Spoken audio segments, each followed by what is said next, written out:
तर नमस्कार मित्रांनो, आज मी माझ्या शेळ्या बाहेर बांधलेल्या आहेत आणि शेळ्या बाहेर बांधण्याचं काय कारण आहे तुम्हाला सांगतो। तर आमचं हे पहिलं शेळ्यांचं घर होतं जे आम्ही आता बदलत आहे।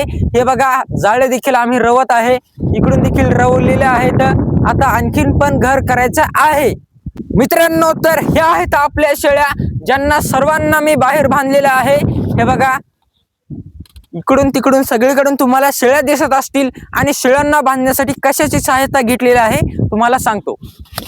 हे आहेत लेंडीचे लाकडं आणि या लाकडांच्या सहायतेवरती दोऱ्या बांधल्या आणि दोऱ्यांना आपल्या शेळ्या बांधल्या।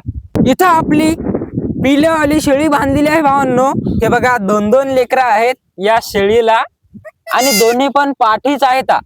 आता तुम्ही म्हणसाल की तू ह्या तर शेळ्या बाहेर बांधल्यात, आता तू जंगलात राहतो आणि इथं कोल्हे, लांडगे, वाघ, जंगलातले प्राणी तुला त्रास देतील, शेळ्या खायला वगैरे येतील। मात्र अजिबात येत नाहीत भावांनो, कारण की माझ्याकडे एक अशी गोष्ट आहे जी त्यांना अजिबात येऊ देत नाही। कारण आपल्यापाशी कुत्रे आहेत।